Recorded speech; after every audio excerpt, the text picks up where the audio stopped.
मुझे हम 4 जो नॉमिनेटेड लोग थे उनमें से मुझे ऐसा उस वक्त लगा था कि शायद विकी भैया निकलेंगे on the basis of vote, but unfortunately मैं निकली। आयशा, आप घर में जाने का आपका मेन मोटिव क्या था? आप क्या मुनावर के बाहर आने का वेट नहीं कर सकती थी? क्या कुछ सोच के आप घर में गई थी? इस चीज़ के बारे में मैं शो पे भी बात कर चुकी हूँ। ये इस बारे में मुनव्वर खुद एक्सेप्ट कर चुकी है कि अगर ये टॉपिक घर के बाहर हो रहा होता तो इस टॉपिक को इंटरटेन भी नहीं करते हैं। It was not just about his and mind personal life, but it was also about the stand that I wanted to take. मैं चीटिंग को नॉर्मलाइज नहीं करना चाहती। मेरे लिए it's a very big issue and a very big problem जो आज हमारे कम्युनिटी में बहुत फैल चुका है। ईशा, आपने एंट्री तो ली थी धमाकेदार, सॉरी आपने एंट्री तो ली थी धमाकेदार, लेकिन उसके बाद आपका गेम बहुत स्लो हो गया, फिर अचानक आपको नॉमिनेशन में डाल दिया गया। उसके बाद आपने जो भी बोला मुनावर के लिए, जो भी आपने कहा था कि मैं प्रूफ देकर आई हूँ, बाहर उनका ये चल रहा है वो चल रहा है, तो इतने दिन आप चुप क्यों थी? आपने क्यों नहीं बोला, जबकि इस चीज़ को वीकेंड के बाद पर भी एड्रेस किया गया था? मैंने प्रूफ्स वाली बात डे 1 पे भी बोली थी। जब मैं आर्काइव रूम में आई थी तभी मैंने क्लियर कर दिया था कि आप अगर मेरे अगेंस्ट कुछ भी झूठ बोलते हैं तो मैं बाहर प्रूफ्स देकर आई हूँ और मैं ऐसे ही नहीं आई हूँ। एंड रही बात कि मैं बहुत जोश से आई थी और फिर जो मेरा गेम डल होने की बात है, हाँ मुझे भी इस चीज़ का रिग्रेट है कि शायद अगर मैं उस इमोशनल चीज़ में ना बही होती तो मैं एज अ कंटेस्टेंट बेटर कर पाती। बट ठीक है, देर आए दुरुस्त आए। एंड रही बात, मैं नॉमिनेशन की वजह से मैंने चीज़ें नहीं बोली थी। जो रीज़न यूज़ हुआ था नॉमिनेशन में, दैट इज़ व्हाट हर्टेड मी कि आप अगर मुझसे कह रहे हैं कि पर्सनल चीज़ों को असाइड रख के गेम पे फोकस करते हैं एंड आप ही गेम के लिए मुझे एक पर्सनल रीज़न दे के नॉमिनेट करें। अगर वो मुझे नॉमिनेट नहीं करते तो भी मैं नॉमिनेट होने वाली थी। पूरा घर का हाथ था ही मेरे नॉमिनेशन के पीछे। So it was not because of nomination, it was because of the reason. बहुत सारे आपको और मुनव्वर को लेकर, ब्रेकअप को लेकर या नाजिला के साथ जो भी रिलेशनशिप है उसको लेकर बहुत ज्यादा बातें हो रही है, जबकि मीडिया में ये चीजें पता नहीं थी। आपने नाजिला के एक पोस्ट पे कमेंट किया था, उसके बाद आप खुद ही पॉडकास्ट पर आकर अपनी फ्रेंड के आपने खुद ने बोला तब तक कि मीडिया में ये बात आई भी नहीं थी। फिर आपने ये क्यों कहा कि बहुत सारी बातें हो रही है हमारे ब्रेकअप और रिलेशनशिप को लेकर? फर्स्ट ऑफ ऑल कि ये जो पॉडकास्ट वाली बात है या मेरे कमेंट करने की बात है, मैं तो खुद ही मैं ये पहले भी बोल चुकी हूँ कि मैं खुद ही अपने सोशल मीडिया पे ये चीज़ जिस दिन मुझे पता चली थी उसी दिन पोस्ट करने वाली थी इस चीज़ से रिलेटेड एक वीडियो बना के, क्योंकि I don't have a problem अगर मेरे साथ किसी ने गलत किया, कोई अपने पब्लिक इमेज का मिसयूज़ कर रहा है तो मैं क्यों ना बोलूँ उस चीज़ के बारे में। तो ये मेरा ही डिसीजन था कि हाँ मैं उसकी चीज़ के बारे में बात करना चाहती हूँ। बट पॉडकास्ट के पीछे ऐसा कुछ भी नहीं था। जब वो पॉडकास्ट हुआ भी था तो मैंने किसी का नाम नहीं लिया था। वो एक बहुत फन, एक कैजुअल पॉडकास्ट था एक मेरे जूनियर के साथ और मैंने वो किया था बस उस इंटेंशन से। और मेरा ये इंटेंशन नहीं था कि मुझे बिग बॉस पे जाना है तो उसका रास्ता ये पॉडकास्ट है, ऐसा कुछ भी नहीं। मैम आयशा जी, जैसे कि नादिला के साथ वो रिलेशनशिप में थे मुनावर, क्या वो एक साथ कई सारी वो लड़कियों को डेट कर रहे थे? क्या नाजिला ने आपको ये बताया था? क्या इसके बारे में कुछ अगर आप बताना चाहें? मैं करूंगी कि नाजिला ने कहा था कि मैं अपनी जो पर्सनल चीजें है वो नेशनल टेलीविजन पे नहीं लाना चाहती हूँ। वो चीजें उन्होंने आपको बताई थी, लेकिन आपने सब कुछ जाके नेशनल टेलीविजन पे खोल दी। जी नहीं, मैं फर्स्ट ऑफ ऑल इस टॉपिक पे ज़्यादा एग्जैजरेट नहीं करना चाहती। बट आई वोंट से सिर्फ उनसे रिलेटेड बहुत सारी जो इस सिचुएशन से रिलेटेड चीज़ें थी उसमें मुझे ऐसा फील होता है कि वो हीट ऑफ द मोमेंट में आप चीज़ें बोल देते हो। मैं शायद कुछ चीज़ें ना बोलती तो मैं खुद भी आज एक बेटर पोजीशन पे होती। बट मुझे रिग्रेट है बहुत चीज़ें बोलने का, बट मुझे पता है कि मैंने सच बोला है, झूठ नहीं। So that is something I am very proud of. Ayesha, ये सोसाइटी ऐसी है कि लड़कियों को ज्यादा इज्जत नहीं दी जाती है। इनफैक्ट आज भी अगर लड़कियां किसी को एक्सपोज करती तो इज्जत नहीं दी जाती है। बाहर आपको बहुत ट्रोल भी किया जा रहा था इस मामले में, तो आप क्या कहना चाहोगे? और जो मुनावर की फैंडम है वो भी काफी आपको ट्रोल कर रही है, उनके जो पीआर टीम है वो भी ट्रोल कर रहे हैं हर जगह। तो आप कैसे देख रहे हैं ये ट्रोलिंग को, किस तरह से आप झेलने वाली है? कुछ अगर आप बता सके। मेरे लिए बहुत इम्पॉर्टेंट ये है कि आप और हम क्या सोचते हैं और जो रियल लोग हैं और जो सेंसिटिव लोग हैं वो क्या सोचते हैं। जब आप किसी के फ़ैन होते हो, अगर मैं भी किसी की फ़ैन हूँ, तो आप एक हद तक भूल जाते हो कभी कभी कि मोरली क्या सही और क्या गलत है। मैं भी शायद अगर किसी की बहुत बड़ी फ़ैन हूँ और उसके बारे में कुछ कोई बोले तो that won't change me fan to somebody else, तो वो प्यार मैं वो क्रेजीनेस समझती हूँ एंड मैं उस चीज़ की रिस्पेक्ट करती हूँ. बट रही बात जो ट्रोलिंग और हेट की है, तो फॉर वेरियस रीजन आपको हमेशा when you are part of this industry वो ट्रोल और वो हेट मिलता ही रहता है. I just want to look on the positive side और अच्छी चीज़ों की तरफ.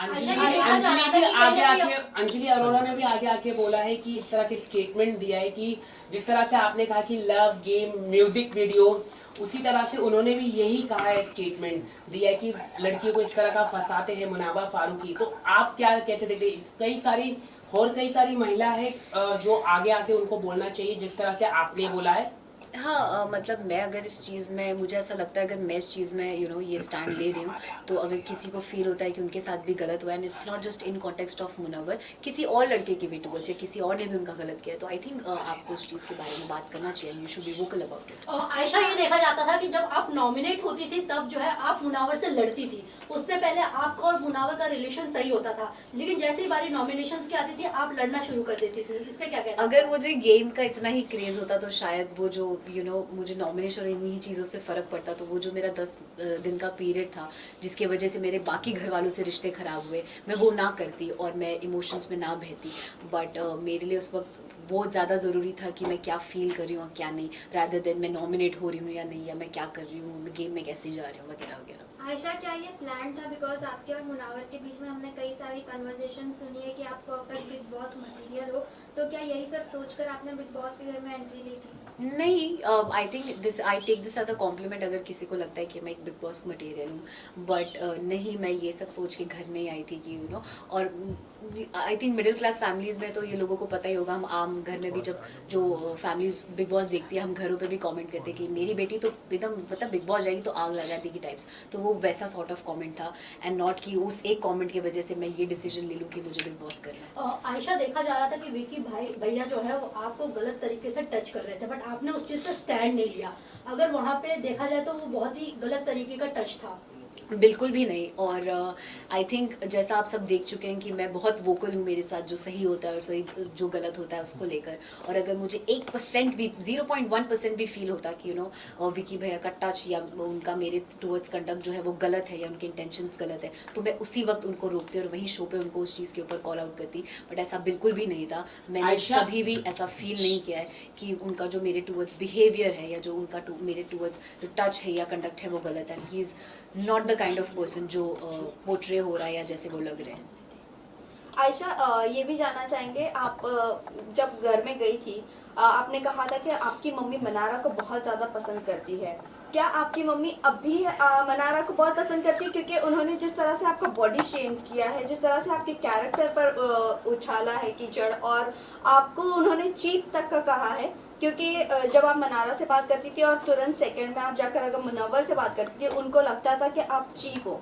क्या अभी भी आपकी मम्मी पसंद करती है? वो उनका पर्सनल पॉइंट ऑफ व्यू है मनारा का कि वो मेरे बारे में क्या सोचती हैं. मुझे ऐसा लगता है कि शायद वो she is very over expressive about what she feels, and I think वो उस जोन में वो चीज़ें बोल देती हैं, कुछ चीज़ें ऐसी भी जो शायद वो मीन भी नहीं करती हैं. रही बात मेरी मम्मा की, तो मैं मम्मी से अभी तक मिली भी नहीं हूँ. मेरी उनसे मुलाकात ही नहीं हुई है. शो पे जाने से 1-1.5 महीना पहले तक मैं उनसे मिली नहीं थी. अभी ये जब इंटरव्यू चल रहा है, मम्मा घर पर मेरा वेट कर रही है. आज वो वापस आई है, तो अब जाके मैं मिलूंगी और पता करूँगी कि वो क्या फील. आयशा, ये जानना चाहेंगे कि शो के बाद आप मुनावर से मिलकर और नाजिला के साथ बैठकर चीजें डिस्कस करना पसंद करेंगे या चीजें अवॉइड करना पसंद करेंगे? और आगे आपका रिलेशनशिप स्टेटस क्या है विद मुनव्वर? हम बहुत, मेरे साइड से एटलीस्ट मैं बहुत क्लियर हूँ, और मुझे ऐसा लगता है वो भी अपने साइड से बहुत क्लियर है कि उनको मेरे साथ कुछ नहीं रखना और मुझे उनके साथ कुछ नहीं रखना है. एंड हम इन चीज़ों से बाहर आ चुके हैं. एंड रही बात नाजिला की, तो I am been trying to avoid that topic मैं, बिकॉज ऑलरेडी वो एक बार एक्सप्रेस कर चुकी हैं कि she doesn't want this to be discuss. तो मैं इस चीज़ के बारे में कुछ भी अगर मुझे फील भी होता है मैं नहीं बोलना चाहूँगी. I want to cut this topic right here. And नहीं, मुझे नहीं लगता ऐसा कोई भी जोन या ऐसा कुछ भी किसी चीज़ की ज़रूरत है जहाँ हम तीनों को साथ बैठ के कुछ भी डिस्कस करने की नीड है. बट आयशा, जब आप घर में आई थी, आपने कहा था कि आप नाजिला का नाम बार बार ले रहे हो, आप मेरे साथ तब बाहर कमिट कर आए थे, या हमारा जो भी आपका रिलेशनशिप था.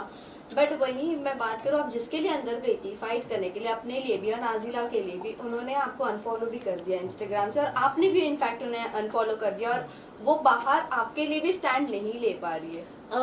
Again it's somebody's personal decision, किसी को किस चीज़ पे स्टैंड लेना है नहीं लेना है। और मैं शो पे जब जा रही थी तब भी मैंने किसी से भी, नॉट जस्ट हर, किसी से भी एक्सपेक्ट नहीं किया था कि कोई मेरा साथ दे या मुझे सपोर्ट करे। मैं खुद में इतनी कैपेबल हूँ कि मैं अपनी बात खुद रख सकूँ, मुझे किसी की ज़रूरत नहीं है अपना स्टैंड लेने की। और रही बात अनफॉलो करने की, तो नहीं, मेरे साइड से ऐसा बिल्कुल भी नहीं हुआ है।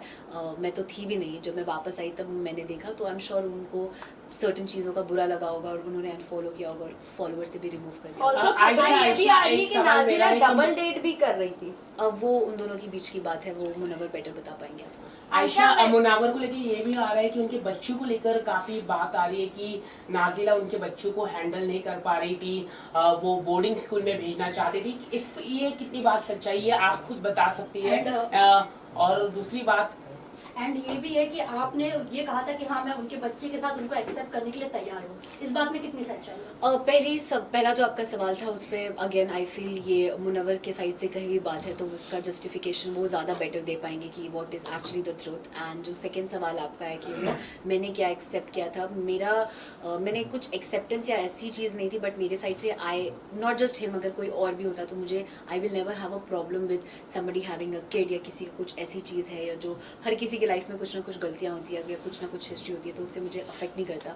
अगर मुझे कोई इंसान पसंद है तो मुझे वो इंसान उसकी पर्सनालिटी के लिए पसंद है, उनके जुड़े लोगों से या उनसे जुड़ी चीज़ों से अफेक्ट नहीं करेगा। क्या आपने एक सबसे बड़ी बात की थी कि मुनावर ने शादी का रिश्ता भेजा था, तो कौन वो महिला है उसके बारे में थोड़ा कुछ दर्शकों को आप बता दें। क्या वो फिल्म इंडस्ट्री से है या फिल्म इंडस्ट्री से नहीं, क्या वो इन्फ्लुएंसर भी है, क्या वो अंजलि अरोरा है, कौन है, कुछ अगर आप बता आपने सकें। ये भी कहा था कि हाँ। उन्होंने कहीं ना कहीं आपको भी इशारा दिया था हाँ, शादी के लिए। हाँ, शादी के लिए। और वो चीज़ उन्होंने शो पे भी एक्सेप्ट की है कि शो से पहले भी और शो पे भी रहते हुए भी उन्होंने मुझसे वो शादी वाली बात की थी। एंड रही बात वो नाम लेने की, अगर मुझे लेना होता तो मैं शो पे ही ले लेती, but I don't want to disclose anybody else's name. एक सवाल मैं ये भी पूछना चाहूंगा कि क्या मुनावा फारूकी जिस तरह से महिलाओं के साथ उनके इतने सारे रिलेशनशिप आ रहे, क्योंकि अंजलि ने भी इस तरह का कहा कि कई सारी महिलाएं, तो डू यू थिंक ये एक अच्छा मैसेज जाएगा देश में कि अगर वो बिग बॉस की ट्रॉफी जीत पाते हैं या नहीं? आपको क्या लगता है एज ए विमेन, आप क्या सोचते हैं? क्योंकि जब आप बाहर निकले तो वो काफी रिलैक्स फील हो गए और उनकी गेम भी अभी दिखने लग गई है, तो आप क्या कहना चाहेंगे इसको लेके? डेफिनेटली मैं उन्हें एज अ विनर नहीं देखती हूँ। आई फील वो एक रियलिटी शो है, रियलिटी का शो का मतलब ही होता है कि आपकी पर्सनालिटी कितनी रियल है और आप कितने रियल आते हैं वो पता चले। एंड आप सब देख चुके हैं कि कैसे उन्होंने चीज़ों पे फ्लिप ही किया है पूरे शो में। सो आई बिलीव कि वो अपनी चीज़ों को सीखें और समझें जो भी चीज़ें हुई है उससे, but I don't see him as a winner. And yes, I also feel कि अगर he becomes a winner it won't be a very good message to the Ayesha, torture task के बाद आप लोगों ने, आपने, ईशा ने, अंकिता, ये सब लोगों ने मनारा को बहुत कुछ बोला, और जिस पर वो डांस बार वाली बात हुई थी तब मनारा ने उनके फेवर में ये कहा कि हाँ वो डांस करके एटलीस्ट पैसे तो कमा लेती। आपने जो उसके बाद जो कमेंट किया, क्या आपको लगता है वो कमेंट सही था आपका? एंड टॉप वाला चीज जो दिखाना वो सही था? ओके, दोनों चीज़ मैं आपको क्लियर कर देती हूँ। पहला, मैंने, आप जैसा कह रहे हैं कि मैं, ईशा और अंकिता जी ने उसको बोला, तो अगर आप वो पूरी वीडियो देखेंगे तो मैंने कोई कमेंट मनारा पे नहीं किया था। कुछ बातें मैंने सुनी थी और ये डांसर वाली बात तो मैंने उस वक्त सुनी भी नहीं थी, क्योंकि दोनों तरफ से इतना, आप जब वहाँ रहेंगे तो आपको पता चलेगा कि शोर होता है कि आधी बातें समझ में भी नहीं आती है।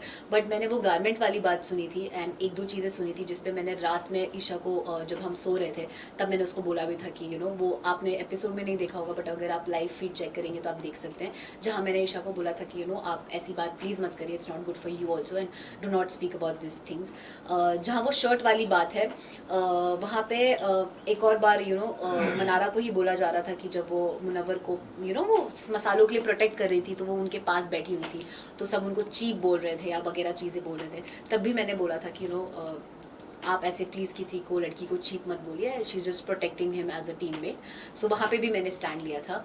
एंड रही बात शर्ट वाली, तो वहाँ पे आई डोंट नो इफ़ आपने देखा या नहीं देखा या वो ओवरलैप में चला गया। She was commenting on me कि मैं बहुत गंदा स्मेल करती हूँ एंड मैं चीप परफ्यूम यूज़ करती हूँ and something like that. And on various occasions she has made me feel कि आप like I'm classless या I don't belong to the place जहाँ से ये लोग belong करते हैं and stuff।